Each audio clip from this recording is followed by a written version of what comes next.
आज का दिन ओवरऑल अगर देखा जाए तो पाकिस्तान के लिए बड़ा ज़बरदस्त था। पाकिस्तान ने श्रीलंका को भी हरा दिया और क्लीन स्वीप किया, वाइट वॉश कर दिया ओडीआई सीरीज में।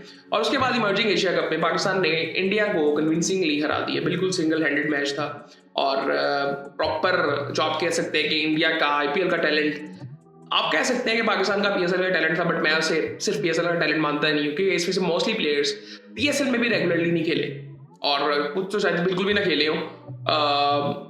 ये टैलेंट पाकिस्तान क्रिकेट का है। जनरली डोमेस्टिक क्रिकेट की हम बात करते हैं तो हम हमेशा से कहते हैं कि वहाँ पे कोई इतनी बेहतर ग्रूमिंग नहीं होती। सो रॉ टैलेंट पाकिस्तान का कहते हैं कि पाकिस्तान का raw talent versus Indian groom talent, जो कि इंडिया की बेंच स्ट्रेंथ भी है।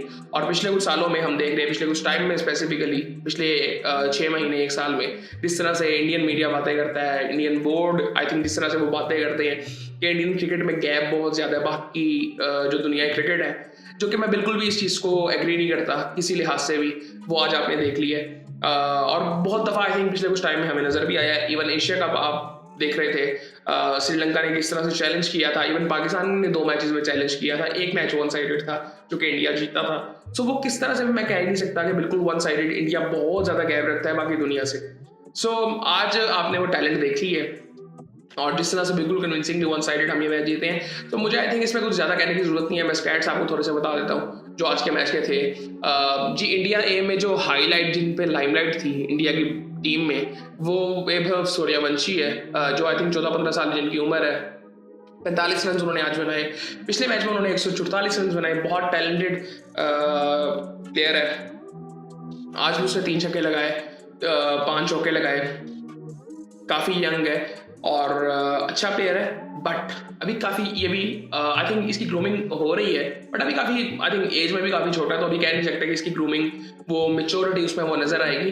बट ये काफ़ी आई थिंक टैलेंट ज़बरदस्त है। प्रियांश आर्या, इनके बारे में बहुत बात होती है। हम आईपीएल में इनको देख चुके हैं। इनके बारे में भी कहा जाता है कि जिस तरह क्या नाम है उसका, वो शर्मा जी जो हैं इंडिया की टीम में जो ओपनर है, अभिषेक शर्मा और शुभमन गिल, उनको ट्रेन कर रहे हैं युवराज सिंह साहब, इनको भी वही ट्रेन कर रहे हैं। सो इनको हम आईपीएल में देख चुके हैं, मैंने फॉलो किया था। आई थिंक बहुत ज़बरदस्त ये भी टैलेंट है, ग्रूम्ड है काफ़ी।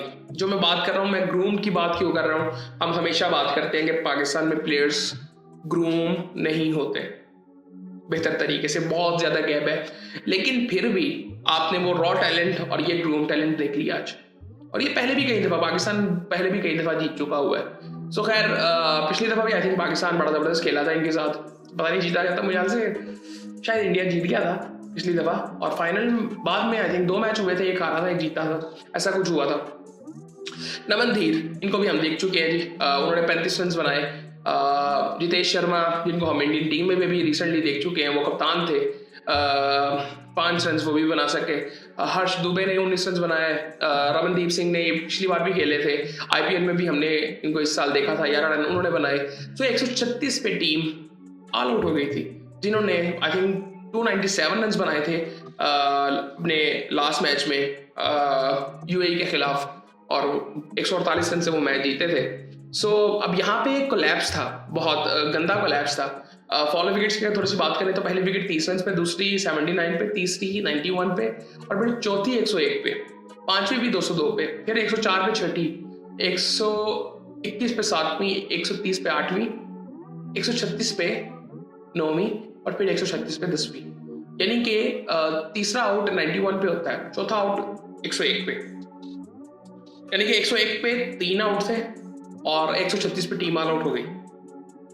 7 आउट इनके 36 रन पे गिर के आउट हो गए थे। सो खैर ये सूरत हाल थी जी।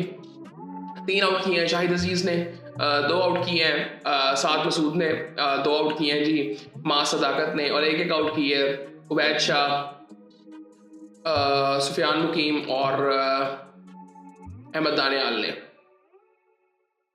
मां सदाकत ने पिछले मैच में बॉलिंग अच्छी की थी और उसने जिस तरह से पिछले मैच में बैटिंग की थी, इस मैच में भी उसने इसी तरह से बैटिंग की और आज भी वो नॉट आउट रहा। पिछले मैच में भी वो नॉट आउट रहा, आज भी उसको चांसेस एक दो मैं इस तरह से कहूँगा मिले। आज भी एक आई थिंक एक इशू था, एक रूल चेंज हुए जिसके बारे में आई थिंक मैं पहले बात कर चुका हूँ कि वो बड़ा अजीब सा रूल था। अब पता नहीं एग्जैक्टली वो आज वही चीज़ डिस्कस हुई है कि वो बिल्कुल चीज़ वो ठीक हुई है कि जहाँ पे आज हुआ एक चीज़ ये थी। मैं आपको पहले ये स्टैट्स बताता हूँ। मासूद आकत ने 79 रन बनाए, नॉट आउट थे वो, 4 छक्के 7 चौके लगाए, तकरीबन 170 का स्ट्राइक रेट था। यासिर खान ने 11 रन बनाए, 14 रन, मोहम्मद नईम ने 16 रन बनाए, फाइक ने, और वो नॉट आउट रहे। 137 रन का टारगेट पाकिस्तान ने 14वें ओवर में चेस किया बड़े आराम से। और उनकी तरफ से अगर बॉलिंग की बात करें तो एक आउट किया जी ठाकुर और शर्मा ने। सो यश शर्मा ने, इनको भी हम देख चुके हैं जी IPL में, और यश ठाकुर ये भी आई थिंक खेल चुके होंगे IPL में, और अच्छी ज़बरदस्त तरीके से इनको मार पड़ी है 3 ओवरों में 35 रन। सो ये सूरत हाल है जी। और मैं तो उसकी बात कर रहा था कि एक चीज़ हुई थी, आई थिंक नमनदीप ने कैच पकड़ा बाउंड्री पे, और उन्होंने, अच्छा पहले कोई ऐसा रूल नहीं था। पहले असल में हो क्या रहा था कि आप अगर ये बाउंड्री है ना, बाउंड्री के ऊपर है, अच्छा पहले कई दफा ऐसे भी हो चुका हुआ है कि अगर आपने अंदर जाके बॉल को कैच किया है हवा में और आपने फेंक दिया है तो वो आउट दिया जाता था, जिसकी कोई सेंस नहीं बनती थी।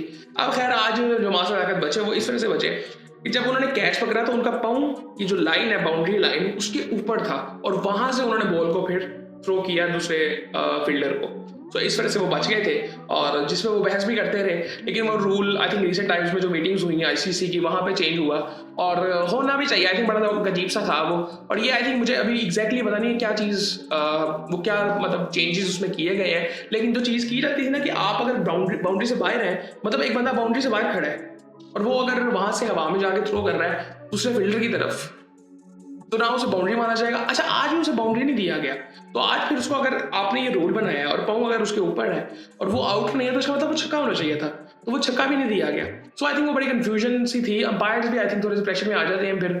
सो एक इंडिया पाकिस्तान वाला फिर वो एक वो चीज़ भी आ जाती है। सो खैर ये थोड़ी सी क्लैरिटी इसमें और आनी चाहिए अभी कि ICC का रूल है क्या असल में। सो खैर ये चीज़ें होती रहेंगी, लेकिन उससे कोई फर्क पड़ना नहीं था अगर वो आउट हो भी जाता तो। पाकिस्तान बहुत कन्विंसिंगली खेल रहा था और जीत जाना था पाकिस्तान ने। सो खैर पाकिस्तान जीत गया, और आज का दिन ओवरऑल अगर देखें तो पाकिस्तान के लिए बहुत अच्छा था। श्रीलंका से पाकिस्तान जीत गया, क्लीन स्वीप कर दिया, तीसरी दफा आई थिंक पाकिस्तान ने क्लीन स्वीप की है श्रीलंका को। उसके अलावा इमर्जिंग एशिया कप में जीत गया। उधर इंडिया के लिए बुरा दिन था। इंडिया आई थिंक बहुत अजीब सा मैच हार गया, जो आई थिंक उन्होंने बिल्कुल खड्डा एक बनाया था, एक मैं खड्डा भी नहीं कहूँगा, मैं कुआं कहूँगा, कुआं बनाया था साउथ अफ्रीका के लिए कि उनको उसमें दबा देंगे, गिरा के फिर ऊपर से मिट्टी भी डाल देंगे। वो ऐसा हुआ नहीं, वो खुद उसमें गिर गए और बहुत बुरे गिरे। और उसके साथ साथ फिर आज इंडिया का टैलेंट जो है, ग्रूम टैलेंट, IPL का, दुनिया की सबसे बड़ी लीग का टैलेंट, दुनिया की सबसे बड़ी क्रिकेट इकोसिस्टम का टैलेंट आज फेल हो गया पाकिस्तान क्रिकेट का जो रॉ टैलेंट है ना, उसके खिलाफ। सो खैर ये सूरत हाल है जी। और बाकी आई थिंक चीज़ें होती रहेंगी, और बाकी आप कोई ऐसी बात होगी तो करेंगे उसके बारे में बात, और बाकी फिर आपसे बात होती है।